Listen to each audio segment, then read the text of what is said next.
If you've been in the White House, you get a talk show. You've been this lawyer, you get a talk show, you've been this and that, and that's where people name recognition versus talent. And, then they develop and they become halfway decent. But there was a time where you could work yourself up through your bootstraps with the talent that you had. But it's changed that way. And some people still have that opportunity. I think if you work hard, and this is my advice to aspiring talk show hosts, is that you remain true to yourself and just be real. Don't try to pretend to be somebody other than yourself because it's exhausting. Just be you. And if you're just you, you endear yourself to the audience. And people know whether you're phony or not. Larry King always seemed to me, even though ideologically, he's a liberal. But I think he's got a conservative bone somewhere in him. I'd tell him so face to face. I haven't talked to him in years, but interviewed Larry King on MSNBC. It's a meeting of the liberal mind, but if you're conservative and you're interviewing a liberal, the conversation kind of gets a little different. Wouldn't you agree?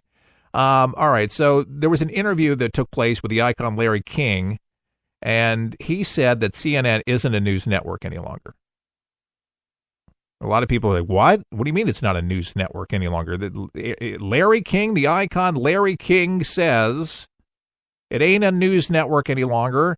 It has become, along with Fox News, he puts Fox News in this, MSNBC, a Trump network. And he says continually focusing on the exploits of President Donald Trump. However, there is a noticeable difference between how that narrative is told between Fox News Channel, MSNBC, NBC, NPR, and CNN. CNN has a leftist leaning. MSNBC, CBS, about 99% of the media, the Washington Times, the LA Times, it's all left-leaning pundits. They're not reporting the news. They're pontificating about the news. They're pontificators. And a lot of them exaggerate it, and they push their own envelopes, their own agendas, and this is what Larry King knows. And does Fox have a narrative? Of course, they're conservative. I mean, people know this listening to Fox News Channel. However, I will say this about Fox News is that there's some people on that network that are very liberal, and they don't like the president. His policy, I don't know. Personally, they don't like him, but Shepard Smith doesn't like President Trump, and he oozes out the disdain that he does not like him. Alan Combs, God bless him, he's gone. Who's the other one? Juan Williams. Yeah, they don't have as many, but they do try to live, I think, there's more conservatives on that channel than there is leftists. I would say that, but they do try to balance it out with their opinion tanks. And on the 5, which I have become to like, the program, and Dana Perino is on there. They did have Geraldo on there, and I don't know if he's back doing a radio show on WABC, but I don't know if he lost his gig or got his gig back. I'm going to have to check back and call over there. I guess we just go on the internet and find out if he's on 77 WABC. But anyways, good radio station, by the way. Yeah, someday, For the People, or at least Keith Allen, right? To pick up the broadcast, that would be terrific. But anyway, it was just interesting, the insightful Larry King, as he always is, to point that out. And for liberals listening, there is a difference with reporting the news, the who, what, why, where, and when, and then just pontificating about the news, exaggerating the news, and just fanning the flames. And so these observations were during yesterday's interview with a Mediaite affiliate Law and Crime Network that touched on CNN's lawsuit against the Trump administration for pulling the press credentials of Jim Acosta, the network's chief White House correspondent. I think it was a great idea to pull him because he was disrespectful to the president.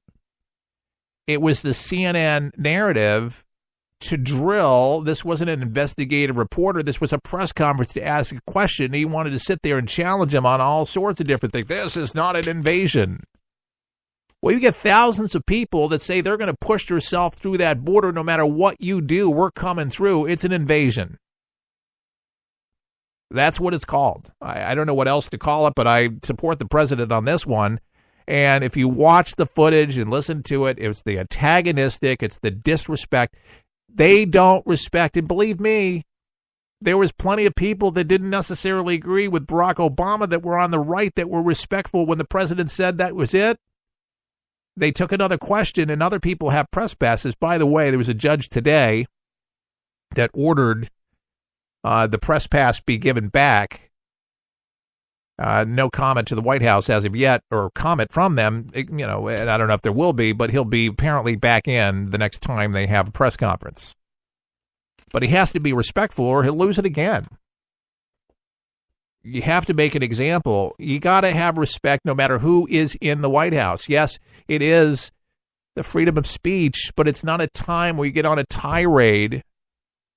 I mean, you can't do that at work. If you think about this, if you're at work and your boss is speaking and you sit there and did the stuff that Jim Acosta did, this is the president of the United States of the free world. It's the most powerful position. Yes, the people put him there. Yes, but they never did that to Barack Obama. They don't like him. There's a lot of people in this world that I don't necessarily like, but I don't disrespect them. There's a time and a place for everything, and they grandstand, and this is the kind of antics that the left like and they get off on. They really enjoy this. For whatever reason, I'm convinced that a lot of liberals do this, and this is the kind of childish antics. And speaking of childish antics, Larry King said it was childish. He said Jim was a little out of line. A little? Well, he's liberal. I wouldn't have gone that far.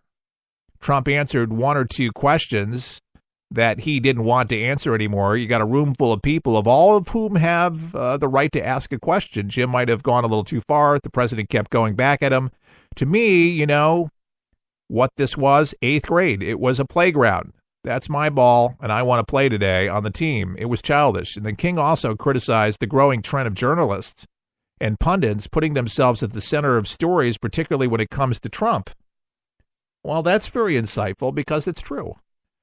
Because it gets ratings from the left. Hollywood, it seems like just about anybody in the entertainment business, from Bon Jovi, you name it, they don't like the president. And I'm convinced of it that if you watch CNN enough, and that's the network of your choice, you're going to hate the president. Because that's the spew. If you're watching conservative television, shut it off and just immerse yourself for 2 weeks or a week. A week's enough. You will find out why people do not like Donald Trump. They will turn you against the president. You'll want him impeached. You'll think that he's getting impeached. You'll think that he's getting every week. They're telling you what lawsuits they have and that he's going to be out before 2020. But God forbid Pence. They got to get Pence out at the same time. I mean, this is the constant conversation since they lost the election. Instead of trying to come up with a plan for them to run on a platform that actually is going to resonate with America, to build the party up, to get people attracted to the party, to believe in the party, to get Nancy Pelosi out so she's not the Speaker of the House. Growing consensus shows that people don't like her. They don't like her because she's stale, she's old, she's not relevant. And listen, doesn't mean that you can't be relevant and old. I'm not making fun of old people. Okay, because I'm becoming an old person. I'm in the 40s. I'm not old. Well, my daughter thinks so. All right, well, thank you. But anyway, she's just crusty, and she doesn't have any new ideas, and she's just nasty. Sorry, but it's true. If the left is going to be able to reinvigorate itself, they're going to have some people with some new ideas and some fresh blood. And it just seems like it's just nasty. Pure nastiness. Senator, and this is kind of an important story here, Eric Wasson, contributor on Newsmax, said the Senate Majority Leader Mitch McConnell said that after a meeting with the president, that he expects to reach an agreement to avoid a partial government shutdown next month. Did you know that? And address the president's demands for funds of a border wall. Still talking about the border wall, trying to get this done. He said, we talked about our border security and how to resolve this, and we're optimistic we have a way forward. McConnell of Kentucky said after he and Senate Appropriations Chairman Richard Shelby of Alabama met with the president. Asked what the way forward is, McConnell said, I'll tell you when we get it. He declined to respond to questions about whether Trump would accept fencing as well as the U.S.-Mexico border. But funding is set up, nevertheless, it's going to end on December 7th. So, Trump is going to live up to his campaign promise. He said, we had a good discussion about funding the government in other year-end items, and we're optimistic that we're going to be able to get that done, get the Farm Bill done, the majority leader said. Shelby said Trump was in a good mood and didn't threaten anything. The senator added, we're not going to shut down the government. So the main obstacle is the wall funding and how we're going to do it, Shelby said. He said he offered a proposed compromise to solve the border wall issue, but he couldn't discuss the details. So that's up and coming. But yeah, wall's still an issue. I think he'll get it. Dems get a little bit. Trump is going to have to do the dance to get what he wants, and it looks like that they're making deals. It's going to happen. They've got to have. Listen, I'll say it again and again like a broken record. You don't have a border, you don't have a country. There's still threats to America, and unfortunately, America is so forgiving. We have a heart of gold. We've taken people in. We've done it for years. We do it every single day. But there comes a time where you can't just let everybody come in because they just want to come in. There's a process, and every country has it. Every country has it. In Mexico, you can't go over there and become a citizen, live over there, unless you have a certain amount in your bank account. But they're free and liberal enough to send anybody that wants to come over here. And you know why that is? Think about it. The money comes back over there. Yeah, it helps their economy. It's a win-win for them. Yeah, they make money off the United States. It's always been about that. For them, it serves them. But the problem is we got billions of dollars, billions, folks, billions of dollars that could be spent on roads, get spent on our rails so they don't kill people, bridges, infrastructure, sewage, military, city buses, rails. I mean, it's embarrassing. I have a brother that lives in Japan, just as an example. And, they have these bullet trains. And they've talked about bullet trains going into Orlando for the Tampa Bay area. We don't have any. We got streetcars in Tampa, in the Ybor City area. They go, not very far. They're fun. They've, it's nothing new. They've had streetcars from the early 1900s. But it's a nice part of it's clean transportation, and it can get clogged up in downtown. So if you take the streetcar, that's a good thing. Folks, common sense, but people don't think through these things. Unfortunately, they don't. And I am just praying that our country can come together on a lot of these issues, because, folks, we cannot continue going off the rails like a crazy train, like Ozzy Osbourne sang. Love that song. Yeah, great song. But seriously, we got to get into the news. We need to get into the stories, into the issues, and understand them, not just from the headline, but what's being done about them. And it's funny what becomes front page news. As they say, if it bleeds, it leads, that kind of thing. There's a lot of things you can talk about. There are plenty, for a talk show, there's a feast, of the internet. We just try to be very time conscious with it and very timely and specific about it. And unfortunately, the recount deals going on in Florida and Georgia, God almighty. But it's not a shocker. but I just pray that the truth will prevail. But I guarantee you this, and you know it to be true, that if they end up conceding, Nelson and